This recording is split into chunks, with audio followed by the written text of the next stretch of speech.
Hello Warband enthusiasts, Timby here. Welcome back on this fine new day on the spec in space and time we call home. I've logged hundreds of hours on Warband as of the making of this video and don't intend to stop anytime soon. However, there were some core gameplay mechanics that I completely missed or did not understand until at least 100 hours. Warband at first may be a confusing and possibly rage-inducing game. Thus, I present my top 15 gameplay tips. This should be especially helpful to new players, but may also offer something new for the veterans. Anyways, I hope you find this helpful and don't make the same mistakes I made. Starting off, when you start the game, I recommend playing as a male first. The reason being for this is in medieval times there was much prejudice against women, and women simply did not really fulfill the position of a warrior and conqueror during this time period. In general, playing as a female is much more difficult. Lords will hate you, you will have difficulty acquiring land, and finding a husband can arguably be more difficult. However, I encourage you to try playing as a female in another playthrough, as it offers a very unique and fun gameplay experience, and in the long run can make conquering Calradia easier, in fact.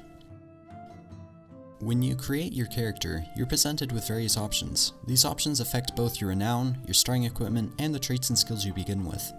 What they sound like is most likely what they affect.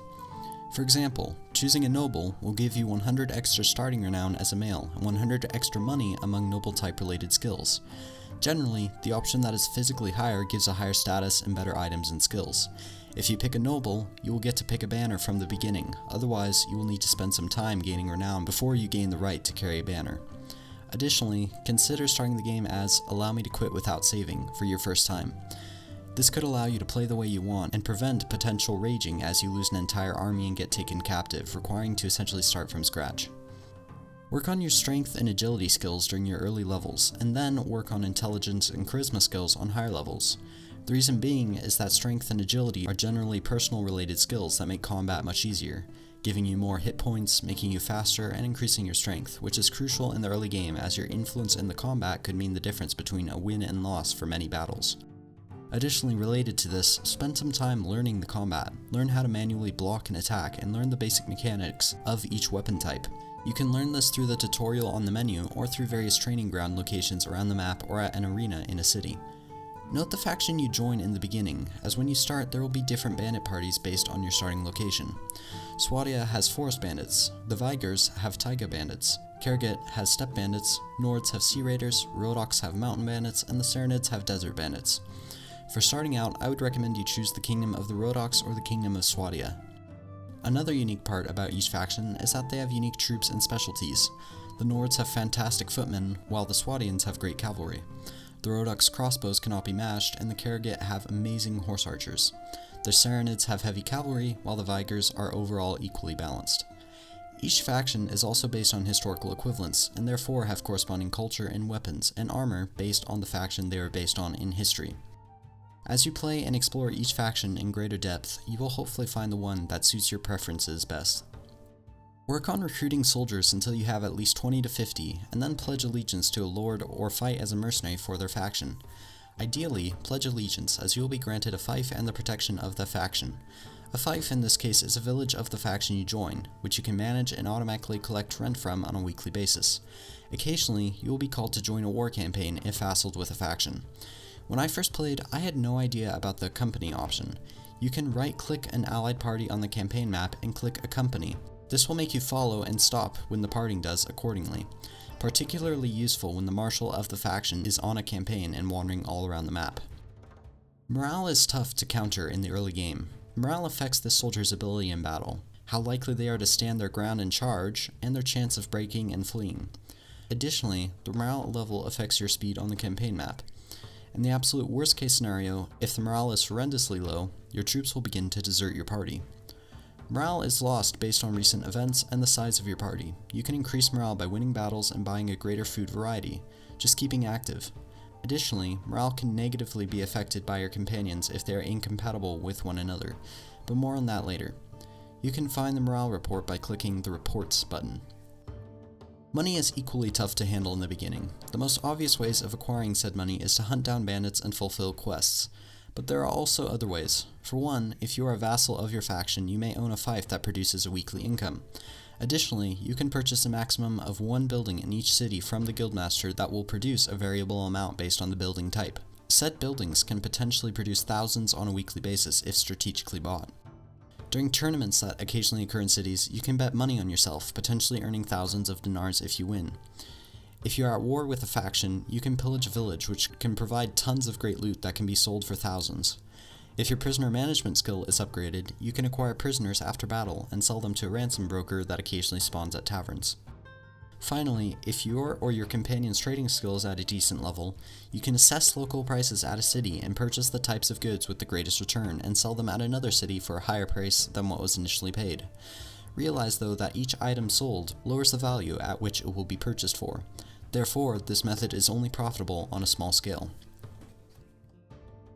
When receiving quests, it may tell you to go to a certain village or city, or that a character is nearby to said city or village.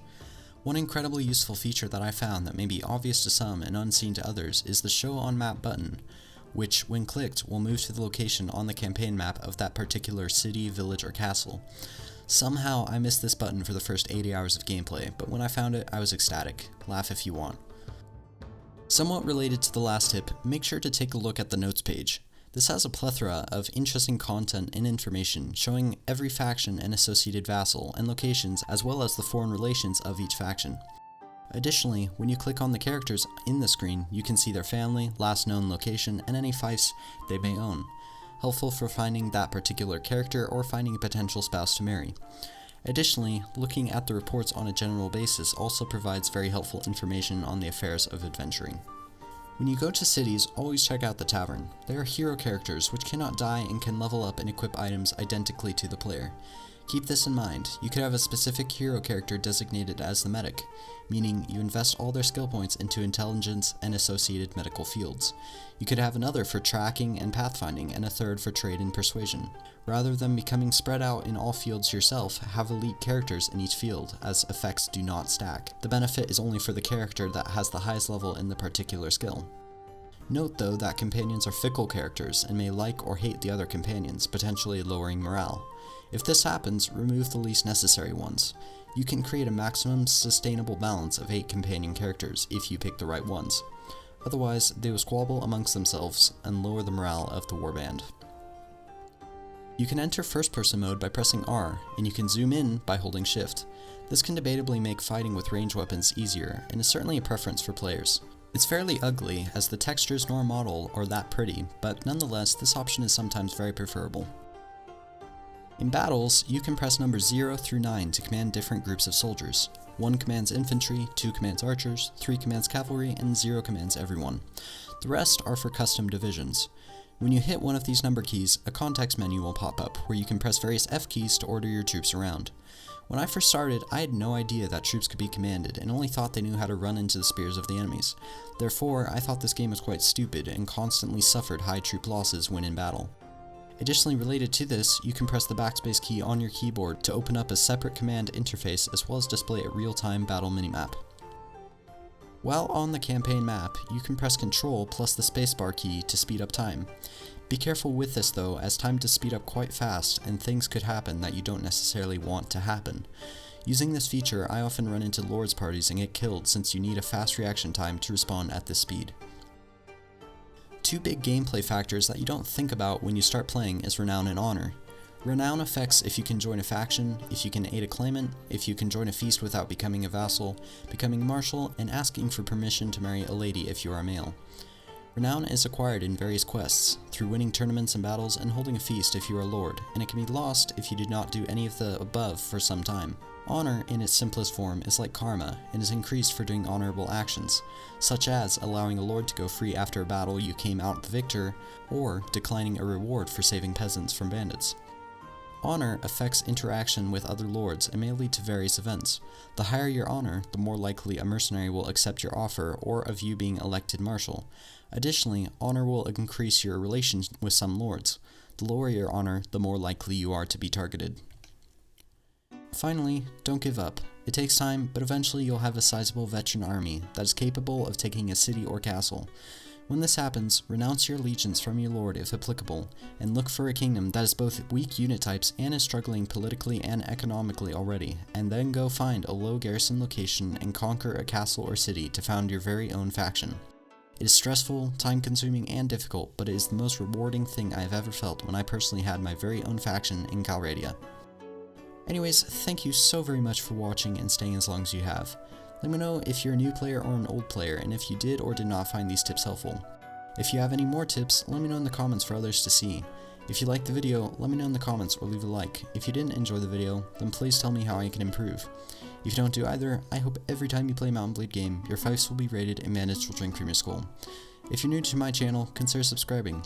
I make Mount & Blade and other medieval related PC gaming content. I also do game giveaways at every major subscriber milestone, which you can find the details for in my Steam group, for which the link is in the description, along with the links to my Twitter and Facebook pages. Anyways, thanks again, live each day to its fullest, regret nothing. I hope you have a fantastic day, wherever you are, in the big massive world we call home.